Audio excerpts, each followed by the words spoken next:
Means of injection बताओ भी क्या होता है। फिर तुमने सारा चैप्टर पढ़ लिया, आपको इंजेक्शन का मीनिंग नहीं पता। लिख लो सारे जने, क्या लिखो, सबसे पहले एग्जाम्पल लिखो कि इंजेक्शन क्या होता है। इंजेक्शन का हिंदी में लिखोगे तो आप बोल सकते हो इसको कि रोक लगाना। कैसे रोक लगाना? अब हमें रोक लगाने के लिए तो हम स्टॉप वर्ड भी यूज कर सकते हैं ना इजीली। तो लॉ के अंदर इंजेक्शन वर्ड ही क्यों यूज होता है, इसके पीछे बहुत बड़ा लॉजिक है। देखो कैसे होता है। लेट्स से एक्स, वाई और जेड, हमारी पार्टनरशिप फर्म थी, उसमें 3 बंदे थे, एक्स, वाई और जेड। वो क्या करते हैं बेटा, यहाँ पर लेट्स से किसी थर्ड पार्टी ने हमारी फर्म के ऊपर ये केस डाला कि जिस लैंड पे हमारी फर्म काम कर रही है ना, वो लैंड मेरी है।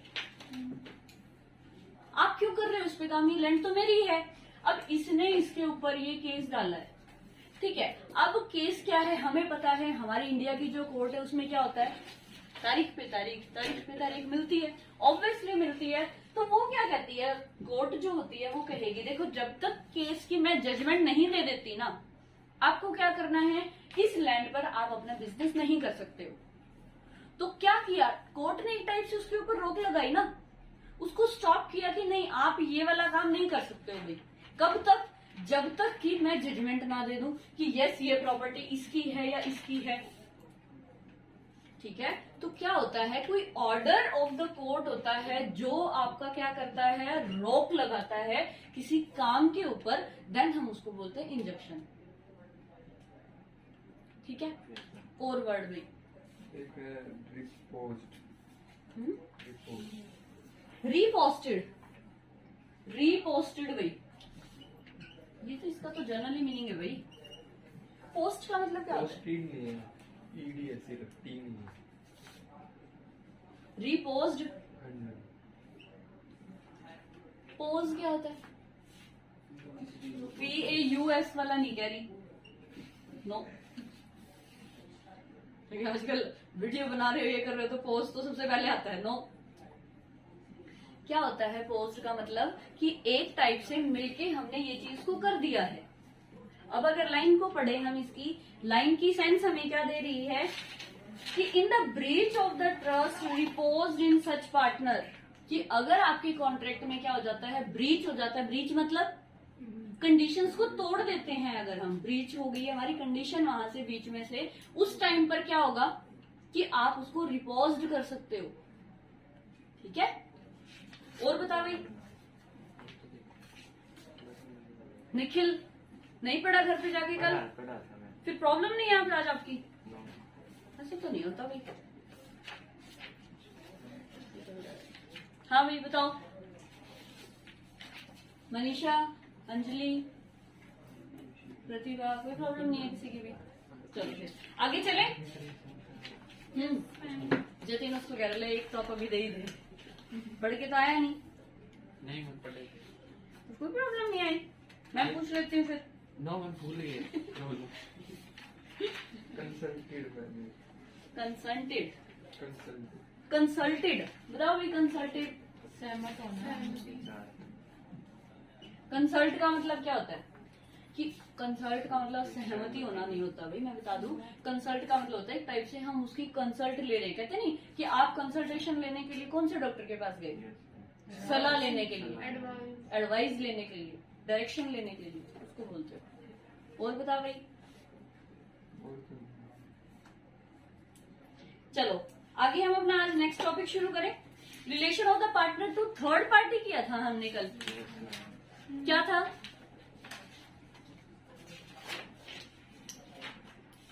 Relation to third party. आपको आपको आप दोनों बाद में आएंगे ना, पार्टनरशिप एक बार आपको दोबारा से करवाएंगे, ठीक है। एक बार जहां से चल रहा है, क्योंकि अब तो 1 ही 2 दिन का रहता है, ठीक है। अगर 1 आधा दिन होता शुरू किया हुआ तो साथ में भी कर देते, ठीक है। और तो इसलिए अपन दोबारा से करेंगे इसको। जतिन का शायद 1 ही दिन का मिस हुआ था ना, पार्टनरशिप फॉर्म वाला, तो शुरू से ही था, ठीक है। चलो क्या होता है भाई आगे बताओ, रिलेशन टू थर्ड पार्टी बताओ ना पहले तो मुझे, रिलेशन टू थर्ड पार्टी क्या होता है।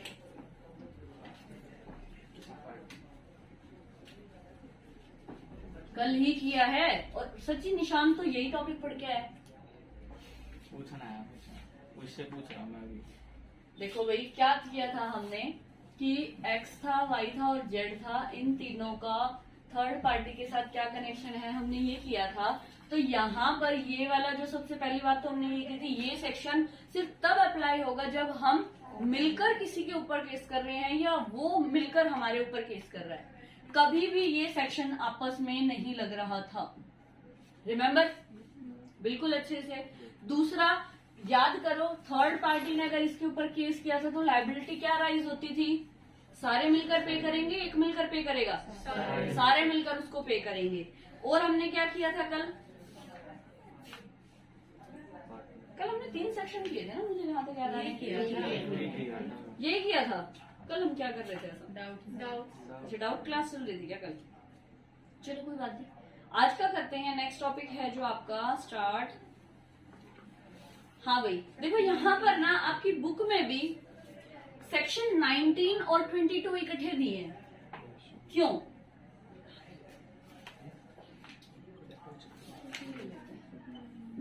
सेक्शन 19 और सेक्शन 22 दोनों इकट्ठे दिए हैं। याद करो जब हमने कंपनी एक्ट किया था ना, उसके अंदर क्या था, आपको क्या चीज दी हुई थी कि जब भी कोई डेफिनेशन आती थी ना वो सेक्शन 2 में आती है। बट पार्टनरशिप में हमने ऐसा कुछ देखा है कि डेफिनेशन का सेक्शन अलग दिया हुआ है? नहीं। यहाँ पर वो क्या कह रहा है, 2 चीजों को उसने इकट्ठा किया है। कौन कौन से सेक्शन को, कि सेक्शन 19 क्या है और 22 क्या है। ये दोनों सेक्शन भाई रिलेटेड हैं आपके इम्प्लाइड अथॉरिटी से। इम्प्लाइड क्या होता है जल्दी से बताओ? इम्प्लाइड आया था आपने कि जब भी कोई पार्टनरशिप में हम एंटर करते हैं, हम कौन सा एग्रीमेंट करते हैं, एक्सप्रेस और इम्प्लाइड। एक्सप्रेस मतलब रिटर्न और इम्प्लाइड मतलब कि म्यूचुअल अंडरस्टैंडिंग हो। हाँ, यस और नो भाई? क्या बोला? जब भी हम इम्प्लाइड करते हैं वो करते हैं म्यूचुअल अंडरस्टैंडिंग से। भाई म्यूचुअल अंडरस्टैंडिंग क्या होती है, आपस में हमने सोच लिया। लाइक अभी अभी हमने डिस्कस की थी कि हाँ ऐसा करते हैं, कल की हम रिवीजन क्लास रख लेते हैं, तो पहले वाली क्लास सर ले लेंगे और अब वाली हम वो बाद वाली मैं ले लेती हूँ, दोनों क्लास, ताकि रिवीजन अच्छे से हो जाए। तो ये हम लोगों की म्यूचुअल अंडरस्टैंडिंग है ना, कि वो भी एग्री है मैं भी एग्री, देन फाइन हम कर लेते हैं ये वाली चीज। तो ऐसी कोई पार्टनरशिप है कि जहां पर हम इस तरीके से बना रहे हैं काम को कि हाँ भाई कोई बात नहीं, तूने ये काम करना है तू कर ले, ये मैंने करना मैं कर लेता हूँ, तो वहां पर आपकी क्या आ जाती है, म्यूचुअल अंडरस्टैंडिंग क्रिएट हो जाती है। लेकिन यहाँ पर हम काम की बात नहीं कर रहे हैं, एग्रीमेंट की बात नहीं कर रहे हैं, वो तो जस्ट इम्प्लाइड का मीनिंग शो करने के लिए था। यहाँ पर हम कह रहे हैं कि आपको इम्प्लाइडली अथॉरिटी क्या है, कि ऐसे पार्टनरशिप के अंदर कौन कौन से काम है जो आप बिना किसी से पूछे कर सकते हो। इम्प्लाइडली आपको ये करना ही चाहिए था। ध्यान से सुनो मैं क्या वर्ड यूज कर रही हूं, वो वाली अथॉरिटी जो आपको करनी चाहिए। फॉर एग्जाम्पल आपकी ऐसी फर्म है जिसमें आप क्या कर रहे हो, किसी ऐसे पेरिशेबल गुड्स का आप प्रोडक्शन कर रहे हो और एकदम से बारिश आ जाती है, आप क्या करोगे? बाहर जितना भी आपको पता है बारिश में बहुत जल्दी खराब हो जाती है, आपका ये काम है कि आप अपने वर्कर्स को कैसे उसको सारे सामान को अंदर रखवाओ। ये एक इम्प्लाइड है, या वो बाद में ये कहेगा देख भाई अपने कॉन्ट्रैक्ट में क्या ये बात लिखी थी कि बारिश आ गई तो अंदर रखना सामान, भी लिखी ही नहीं थी, मैं तो नहीं देता कुछ भी। क्या वो ऐसे कभी बोल सकता है? नहीं। तो ऐसे ही सेम चीजें कि जहां पर आपको ये लगे कि हाँ भाई ये काम मुझे करना चाहिए क्योंकि मैं पार्टनरशिप का पार्टनर हूं, ठीक है। लेट्स से पूरी पार्टनरशिप का काम एक पर्सन अकेला करता था, एक्स वाई और जेड थे, दोनों के बिहाफ पे वाई काम करता था, इजीली सारा कर लेता था। बट बाय द चांस वाई के घर उसके चाचा की शादी थी, ठीक है, कुछ शादी में गया हुआ था, 3 दिन के लिए वो बाहर था। तो क्या करेंगे, देखो एक्स और वाई के इसको ये कह देंगे देख भाई वो तो गया चाचा की शादी में, मैं तो डिलीवरी कुछ करता नहीं। कैसा वो बोल सकते हैं? नहीं, जो डिलीवरी होनी है वो होंगी। तो दैट मीन्स टू से कि आप कभी भी उस काम के लिए ऐसे नहीं कह सकते कि कोई बात नहीं वाई ही करेगा, भाई 3 दिन बाल लेने आ जाओ, सामान आज नहीं देते हम, 3 दिन छुट्टी पर है हमारा बेचने वाला। तो क्या ऐसा कभी होता है किसी शॉप पे? कभी भी नहीं होता है भाई। ये क्या है, इसका मतलब इम्प्लाइड अथॉरिटी है कि वो नहीं आया तो तेरा काम है ये तू देगा, या ये नहीं आया तो ये दोनों देंगे। अब वो कभी भी मना नहीं कर सकते उस चीज को कि मैं नहीं दूंगा। देख सो अब हमारे माइंड में ये बात आती है कि ऐसे कौन कौन से काम है जो इम्प्लाइड अथॉरिटी में आएंगे। लाइन नोट करो क्या है कि वो कौन कौन से काम हैं जो इम्प्लाइड अथॉरिटी में आएंगे। अब प्रैक्टिकली ये चीज चेक करना इजी है, सोच के देखो थोड़ा सा। क्या प्रैक्टिकली आप ऐसे काम लिख सकते हो कि ये काम तो तुझे कर ही देना चाहिए। आपकी मम्मी घर से बाहर गई हुई है तो ऑब्वियसली खाना तो खाओगे ना, चाहे जोमेटो से ऑर्डर करके ही क्यों ना खाएं, बट वो ऑर्डर तो करना पड़ेगा ना आपको। या जोमेटो वालों का अपने आप को ये सपना आ रहा है कि हाँ भाई मैं भाई आज तो इसकी मम्मी गई हुई है, फटाफट इसके घर डिलीवरी कराओ। ऐसा तो नहीं होता ना। तो आपकी क्या इम्प्लाइड अथॉरिटी, देखो खाना तो खाना है कि तुम्हें पता है मम्मी थोड़ी देर बाद फोन करी कुछ बना के खा लिया, आप क्या कहोगे, नहीं मम्मी क्या कहोगे, ले चुपचाप छोड़ यार क्या बनाऊंगा, जोमेटो से ऑर्डर करते हैं अभी देके जाएगा। फिर फटाफट अपने दूसरे दोस्त को बुलाएगा, देख यार देख जोमेटो से ऑर्डर कर रहा हूँ, मम्मी है नहीं, आजा आजा। हो गएगा नहीं यार जोमेटो का तो अच्छा नहीं है, चल स्विगी से ऑर्डर करते हैं आज तो। होता है ऐसे ही जब मम्मी नहीं होती, रियलिटी में ऐसा होता है। बट इम्प्लाइड अथॉरिटी आपको क्या है कि आपको खाना खाना है। घर में कोई आ गया, घर पे कोई नहीं है, तो आपकी इम्प्लाइड अथॉरिटी है कि घर का दरवाजा जाके खोलो और चेक करो कि कौन आए हैं। या आप क्या कहोगे, मम्मी तो है नहीं छोड़, खड़खड़ा के अपना चले जाएगा जो है। और ले लो कि लेट से कि अगर कोई घर पे बाय चांस कोई गेस्ट आ गया, घर पे कोई नहीं है, ये आपकी इम्प्लाइड अथॉरिटी नहीं है कि आप उसको वाटर ऑफर करते हो, पानी तो पिलाओगे एटलीस्ट, चाय नहीं बनानी आती कोई पानी तो पिला दे।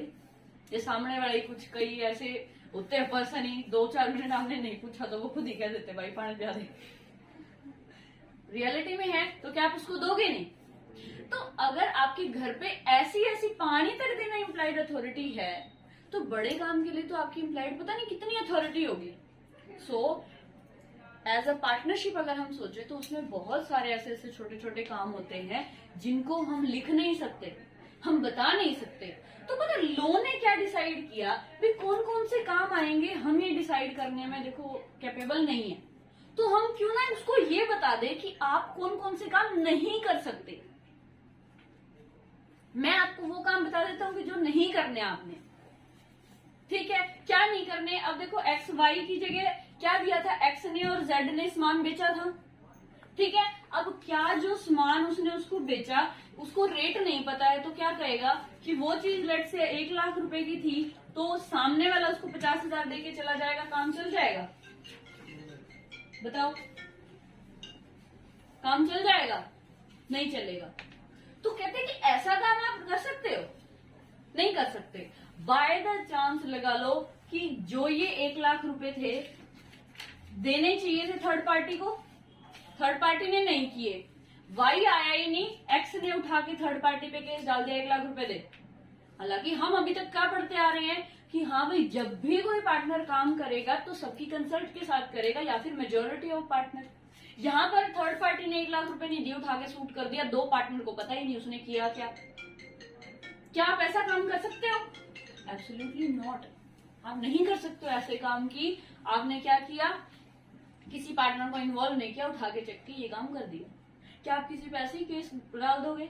नहीं। उठा के फर्म की कोई एसेट्स को बेच दोगे? You have right to sell the properties? No. You have right to sign any single document? No. जब तक सबकी कंसेंट नहीं हो आप हाँ कैसे कर सकते हो, ठीक है।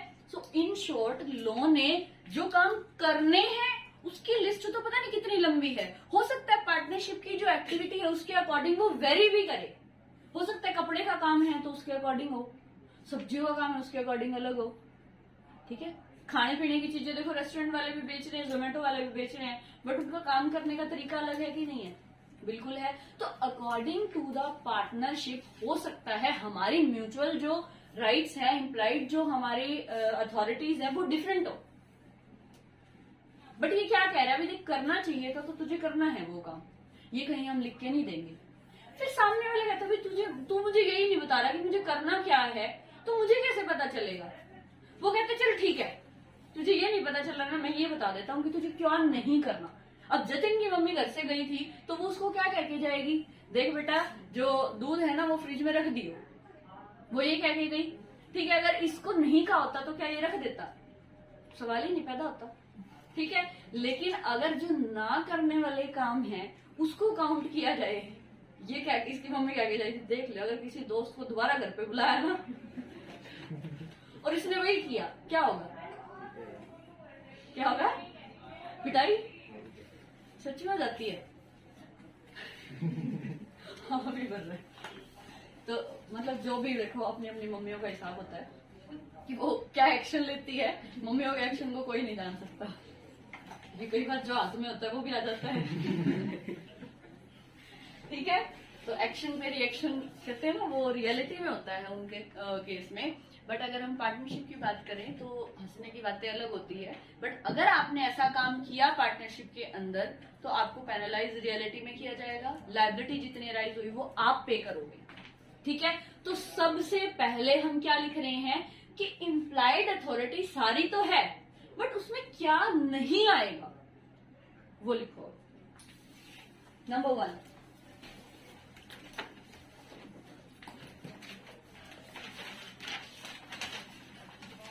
नंबर 1 लिखो भाई, submission of dispute of firm. बताओ भाई कोई केस कर सकता है? एक अकेला पार्टनर जाके किसी के अगेंस्ट जाके केस फाइल कराए? नो, कभी भी नहीं कर सकता। क्या बोल रही हूँ लाइन सुन लो। जो ना लिख पाए विनती, थोड़ा सा अभी आप लोगों को टाइम लगेगा मुस्कान और ये थोड़ा सा कैच करने में, क्योंकि अंडरस्टैंडिंग जो है थोड़ी बनानी पड़ती है हमें। ठीक है, अपनी तरफ से मेरी पूरी कोशिश रहेगी। चलो, submission of dispute of the firm to the arbitration slash करके लिख लो कोर्ट। कहीं पे भी आप बिना परमिशन के फाइल नहीं कर सकते हो। ठीक है, दो बंदों के बीच में होगा, ऐसा नहीं है कि ये अपने आर्बिट्रेटर को लेकर आ जाए। नो, क्या तेरे पास अथॉरिटी है? नहीं, जब तक सबकी कंसेंट नहीं होगी। क्या कोर्ट में जाके अपना केस फाइल कर रहा है अकेला बंदा? नो, सबकी कंसेंट। सेकंड लिखो ऐसा ही, ओपन अ बैंकिंग अकाउंट। क्या अकेला एक पर्सन जाकर अपना बैंक में अकाउंट खोल के आ सकता है फर्म के नाम से? नहीं। नो, सबकी कंसेंट चाहिएगी। लिखो, open a banking account on the behalf of the firm in his own name, खुद के नाम से।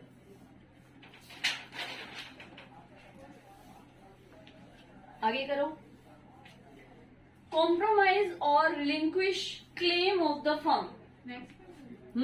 इनके मीनिंग आप लोगों को शायद समझ नहीं आएंगे भाई। What is the meaning of compromise?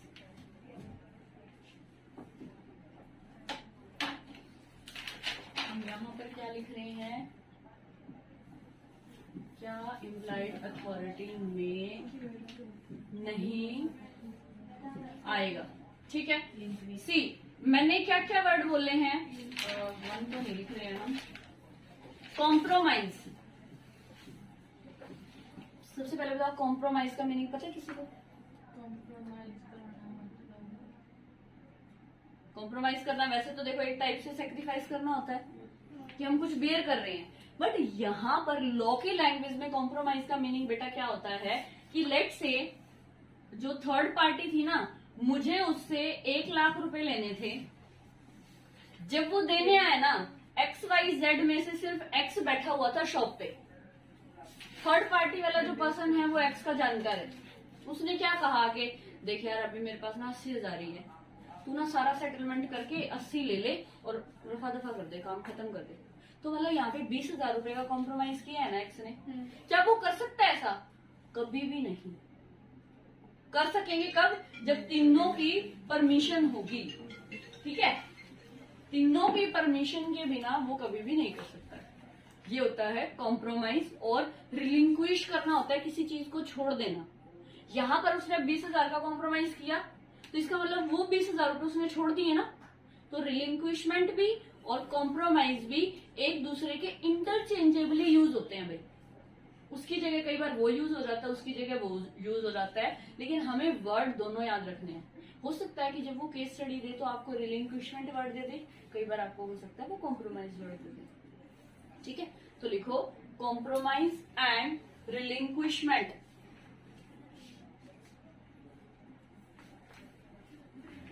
Claim of the firm.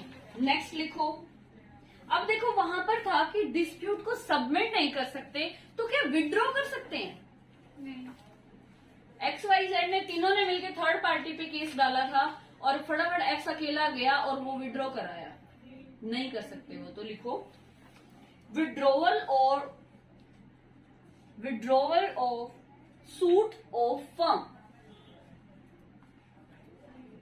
अब ये कहीं से भी हो सकता है भाई, हो सकता है आपको पेपर में वो कोर्ट का केस बना के दे दे, हो सकता है वो आर्बिट्रेशन का बना के दे दे, या फिर हो सकता है वो इवन पुलिस स्टेशन का भी दे देता है, जैसे FIR करवाई थी तीनों ने, ठीक है, और अकेला जाके वो FIR को विड्रॉ करवा ले, नो।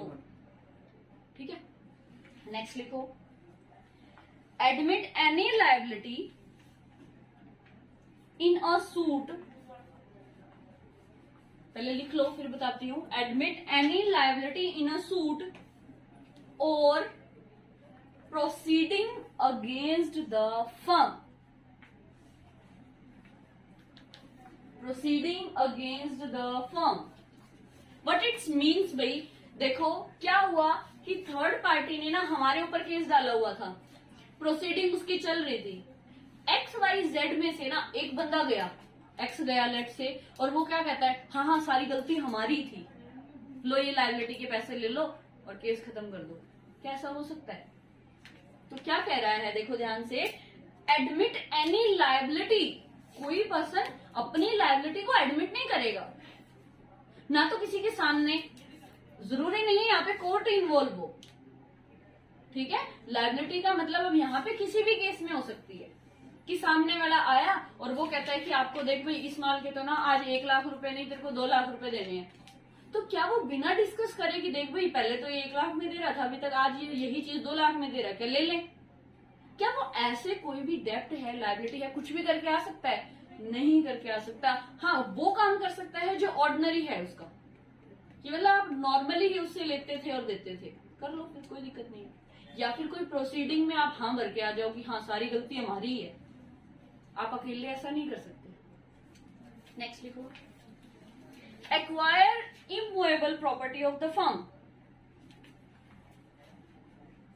क्या आप अकेले जाकर फर्म के लिए कोई प्रॉपर्टी परचेज करके ला सकते हो और वो भी इमूवेबल? इमूवेबल पता है कौन सी होती है? The assets which are attached to the land. तो ऑब्वियस सी बात है लैंड से अटैच कौन सी होंगी? जो काफी हैवी होंगी। प्लांट एंड मशीनरी हो सकती है, बिल्डिंग हो सकती है आपकी, क्रॉप्स हो सकती हैं आपकी, स्टैंडिंग ट्रीज हो सकते हैं आपके, ठीक है। कटिंग वाले नहीं बात कर रही हूँ मैं, स्टैंडिंग बात कर रही हूँ। याद है वो सफेदे वाला हमने कुछ एग्जाम्पल लिया था, टिम्बर। नेक्स्ट करो, जैसे वो एक्वायर नहीं कर सकता तो क्या ट्रांसफर कर सकता है? सेम लिख लो आगे, transfer of immovable property behalf of the firm. अकेले आप अपने बिहाफ पे जाकर फर्म की प्रॉपर्टी को नहीं ट्रांसफर कर सकते।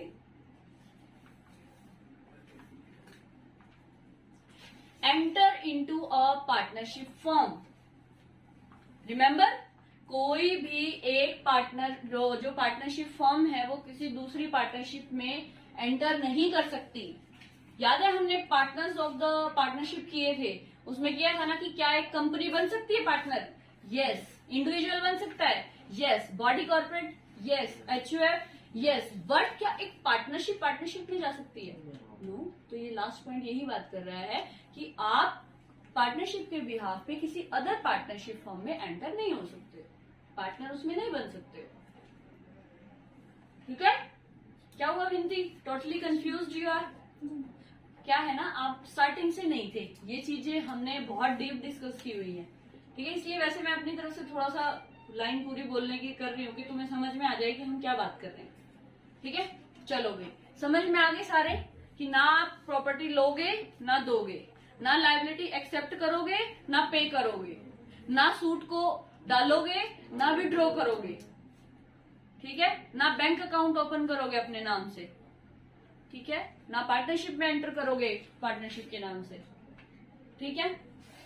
तो इसने क्या बता दिया कि क्या है इम्प्लाइड अथॉरिटी में जो नहीं आएगा, क्योंकि जब हमें ये पता है कि हमें ये काम नहीं करने, देन इसके अलावा सारे काम हम कर सकते हैं, ठीक है। चलो समझ में आया ये टॉपिक। चलो नेक्स्ट टॉपिक, सेक्शन डाल लो चाहे इसके ऊपर, सेक्शन 19 में ये बातें बताई गई है भैया आपको।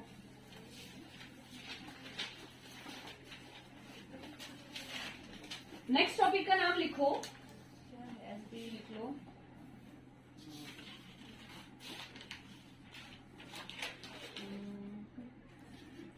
नए तरीके से लिखो, इसमें आपको सारा मिक्स करके दिया हुआ है 19 और 22। लिखो, conditions for partnership act to bind the firm.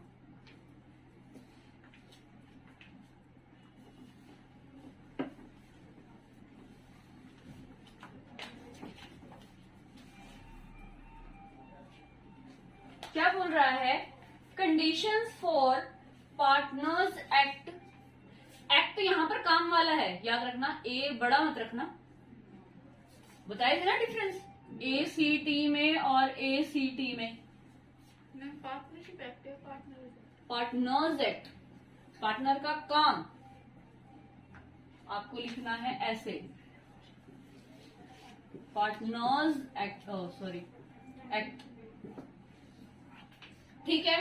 अब देखो हमारे टॉपिक से ही हमें आधी बात क्लियर हो गई है कि हम क्या कर रहे हैं, उन कंडीशंस के बारे में डिस्कस कर रहे हैं भाई, जो क्या करते हैं, हमारे जितने भी पार्टनर हैं उनके एक्ट को क्या कर रहे हैं, बाइंड, किसके साथ, फर्म के साथ। सी, इसको चार ही तरीके से पढ़ना, इस टॉपिक को क्या है, सबसे पहले माइंड में आएगा ऐसी कौन सी कंडीशंस है, फिर माइंड में आएगा क्या ये सारे पार्टनर के इकट्ठा काम करने से रिलेटेड है या अलग अलग काम करने से रिलेटेड है। देखो सेंस क्लियर हो रही है इस चीज से कि कंडीशंस हमें पता है कि कुछ ना कुछ कंडीशन मिलेगी, बट सेकंड में क्या कह रहा है, पार्टनर्स एक्ट। अब यहां पर ना तो मैंने एस लगाया है तो सारे पार्टनर हो गए, तो इसके टॉपिक से ना हमें ये चीज क्लियर नहीं हो रही है कि वो एक पार्टनर के बारे में बोल रहा है या ऑल पार्टनर्स के बारे में। फिर क्वेश्चन अराइज, एक क्वेश्चन यहाँ अराइज हुआ, दूसरा क्वेश्चन यहाँ अराइज हुआ, बाइंड।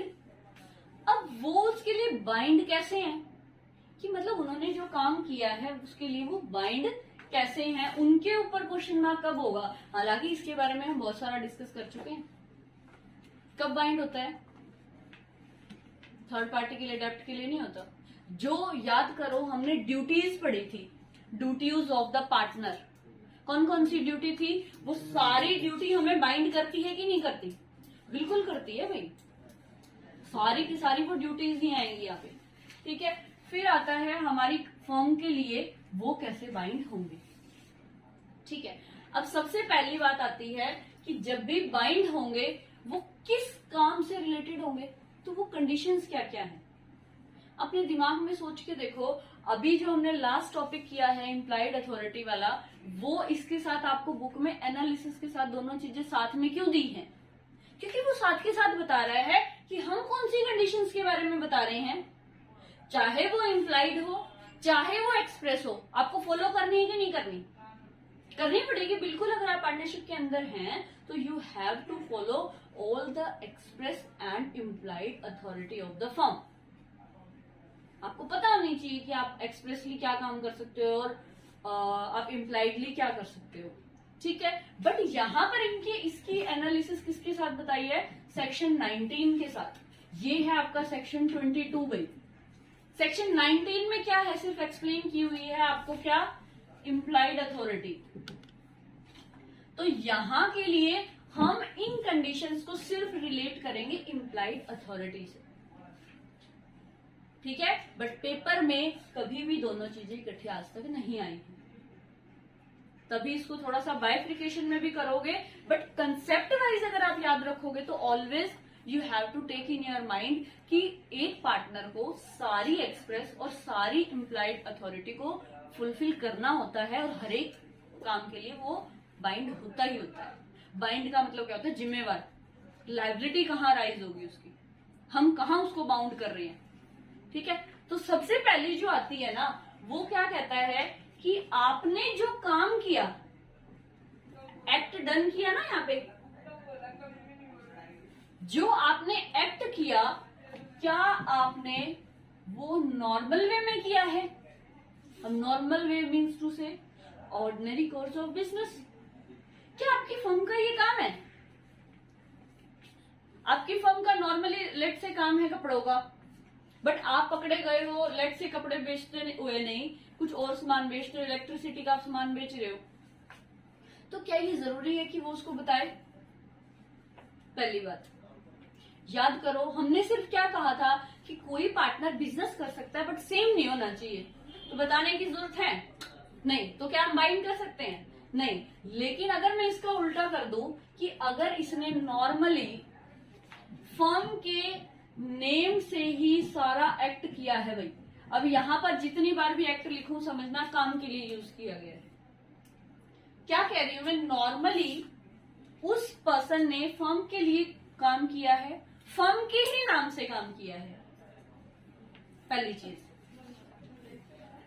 दूसरी चीज वो कह रहा है आपने जो काम किया ना, यूजुअली हम फर्म में काम भी वही करते हैं।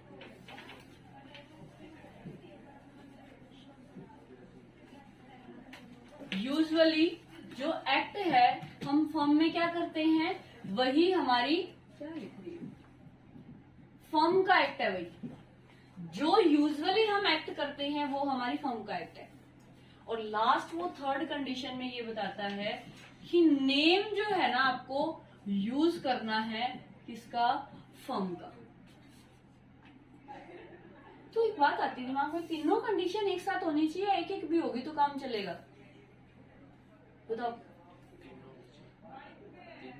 तीनों होनी चाहिए। हमेशा याद रखना, आप जो काम कर रहे हो नॉर्मली वो करते हो, या यूजुअल वे में वो करते हो, और फर्म के नाम से वो करते हो, ठीक है। बट यहाँ पर जो आपको एनालिसिस दी है ना, वो इस वे में नहीं दी है, आपको डबल वे करके दी है। कैसे? कि आपने नॉर्मल नहीं किया है, आपने यूजुअल नहीं किया है, और आपने फर्म के नाम से नहीं किया है, तो क्या होगा? जो एनालाइज किया है इसने आपकी बुक में, वो आपको क्या दिया हुआ है? सारा ऑपोजिट करके दिया हुआ है। मतलब मैं आपको सारा पॉजिटिविटी में करवा रही हूँ, बुक में आपको नेगेटिव वे में दिया है, बस फर्क इतना है, ठीक है। तो पहले ऑलवेज मेरा ये है कि पॉजिटिव वे में अगर हमें चीज को पता है ना, तो उसकी नेगेटिव तो हम तभी बना देते हैं, ठीक है। तो क्या याद रखना है आपने कि हम कब मानेंगे कि हाँ भाई यहाँ पर अगर आपने काम किया है तो नॉर्मल आप बिजनेस में वो कर सकते हो। इट मीन्स टू से ये अगर आपने कुछ किया है तो वो आपकी क्या है? इम्प्लाइड अथॉरिटी है, ये बता रहे कि क्या नहीं है। तो इसके अलावा आप बाहर गए, कैसे? आपको नॉर्मली फर्म के नाम से बेचने थे सारे के सारे, ठीक है। नॉर्मली क्लॉथ का बिजनेस कर रहे हैं, आप क्लॉथ बेचो। क्या अब हम यहाँ पे पढ़ाने का काम कर रहे हैं? अब मैंने क्या काम शुरू किया? ऐसा किया, ये फोन उठा के बेच दिया। मेरा काम क्या है? यहाँ पे आके पढ़ाने का है, मेरा फोन बेचने का काम है, यहाँ पे पढ़ाने का काम है। ऐसी सेम क्लॉथ की शॉप थी, उसने क्या किया? एसी इंस्टॉल किया हुआ था, एसी उठा के बेच दिया। क्या वो कर सकता है ऐसा? नहीं। तो सबसे पहला उसका काम नॉर्मल होना चाहिए कि हाँ हम नॉर्मली क्लॉथ बेचते हैं और खरीदते हैं। दूसरा, यूजुअल एक्ट होना चाहिए। यूजुअल कैसे? उस चीज को लगाओ कि जैसे एक पर्सन सारा काम कर रहा था, बाय द चांस वो नहीं आया तो बाकियों ने उसका काम कर दिया, तो ये यूजुअल वे है कि नहीं है? क्या उन्होंने कोई बहुत स्पेशल काम कर दिया है, कोई बहुत बड़ा काम कर दिया? नहीं, वो नहीं। तो भाई देखो, काम तो किसी की वजह से रुकता थोड़ी है, वो तो होगा। आज के टाइम में अगर हमारा मोदी जी भी मर के जाते हैं, लगा लो पीएम मर गया, तो क्या देश नहीं चलेगा? बिल्कुल चलेगा। अगले ही दिन एक नया पीएम खड़ा है, तैयार है। तो याद रखना, चाहे कोई भी चला जाए आ जाए, दुनिया किसी के लिए नहीं रुकती, और ऐसे ही सेम बिजनेस किसी के लिए नहीं रुकता, वो चलेगा। ठीक है, तो कहते हैं यूजुअल वे में ठीक है भाई, उसका काम था, उसने नहीं किया, तूने कर दिया, दैट्स फाइन। थर्ड में कहता है कि आपने करना है अपने नाम से, सॉरी, आपने किसके नाम से करना है, ना कि अपने नाम से बल्कि फर्म के नाम से। क्या आप अपने नाम से काम कर सकते हो? नहीं। तो अब इन तीनों केसेस के अपोजिट बना दो। आपने क्या नॉर्मल केस में काम किया? नो। यूजुअली आप वो काम करते हो? नो, बट करना चाहिए था और नहीं किया। फिर थर्ड कहता है आपने किसका नाम यूज किया? अपना नाम यूज किया, तो क्या होगा? ऑब्वियसली बात है, you are bind for that to the firm. बात समझ में आ रही है कि आपको ये काम करना चाहिए था नॉर्मल वे में, नहीं किया। यूजुअली आपकी लायबिलिटी बनती थी, आपकी रिस्पॉन्सिबिलिटी बनती थी कि आप करो, बट नहीं किया। दूसरा, आपने फर्म के नाम से नहीं किया, तो क्या होगा? वो अपोजिट हो जाएगी वो चीज। ठीक है, अब इसी को लिखने का तरीका देखो भाई। चलो शुरू हो जाओ। इसके नोट्स बना रहे हैं अब इसी टॉपिक के, जो मैंने सारा समझाया है। समझ आ गया सभी को? लिखो। सबसे पहले लिखो, हेडिंग लिख ली सभी ने? Yes ma'am.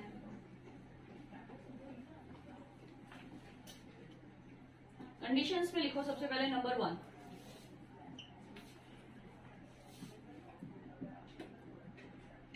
Normal business. एक मिनट, हेलो, यहां पर अब इसमें 2 हेडिंग बनानी है आपने। एक्ट डन, याद रखना एक्ट का मतलब काम है। यहाँ कहीं पे भी एक्ट का मतलब वो मतलब लेके चलना, पार्टनरशिप एक्ट की बात कर रहे हैं। Act done relate to normal business. Second बनाओ, act done do not relate to normal business.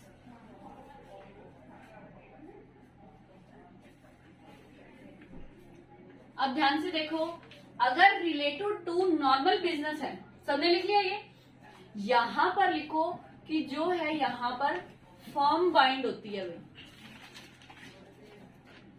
यहां पर क्या होगा? रिलेट टू, अगर नॉर्मल बिजनेस, ऑब्वियस सी बात है भाई, अगर आपने नॉर्मल कोर्स ऑफ बिजनेस में किया तो सब लायबल है, तो क्या हो जाएगा? फर्म लायबल है, फर्म बाइंड है यहाँ पे। बट आपने काम ही ऐसा किया है जो आपके नॉर्मल बिजनेस से मैच ही नहीं खाता। सो कौन लायबल होगा? जिस पर्सन ने वो किया है। तो आप यहाँ पर लिखो दैट पर्टिकुलर पार्टनर।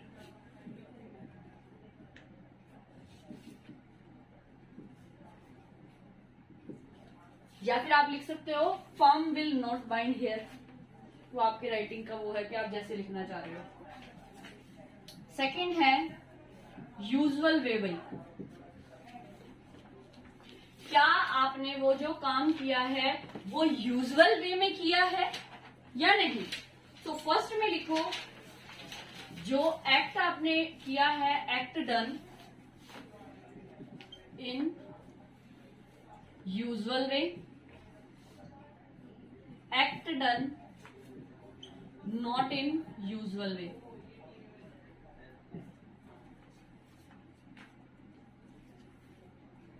बताओ भाई, अगर आपने यूजुअल वे में किया है तो फर्म बाइंड है कि नहीं है? Yes Yes, ma'am. ma'am.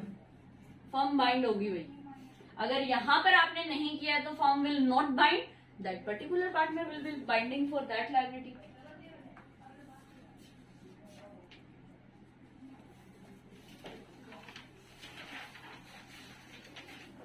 आगे लिख लेना इसी में ही, usual way is always depends on the nature of the business.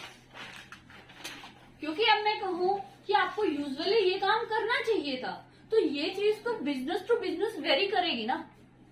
ऊपर वाले में तो नॉर्मली जो काम कर रहे थे सीधा साधा, हमारा वही काम था, हम वही उसको कर रहे थे, फाइन। बट यूजुअल वे हर एक बिजनेस का उसकी बिजनेस एक्टिविटी के ऊपर डिपेंड करेगा भाई। हो सकता है वो बिजनेस टू बिजनेस अलग हो, ठीक है। नंबर 3 पे लिखो, इन फर्म्स नेम। लिख लो act done with using the name of firm, act done without using the name of the firm।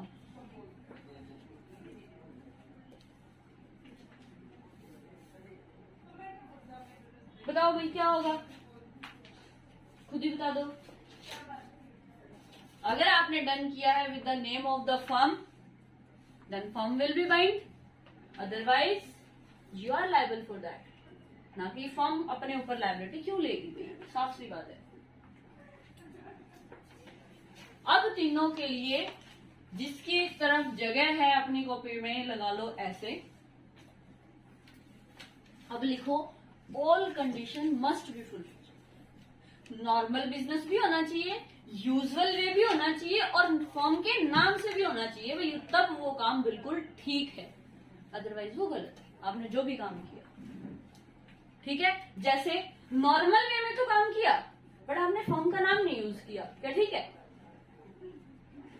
आप यूजुअली उस बिजनेस के हिसाब से ठीक काम कर रहे हैं बट आपने नॉर्मल जो उसका बिजनेस है वो ध्यान में ही नहीं रखा, क्या ठीक है? फर्म का नाम यूज नहीं किया, आपका नॉर्मल बिजनेस भी ठीक है, यूजुअली भी ठीक है, तो क्या ठीक है?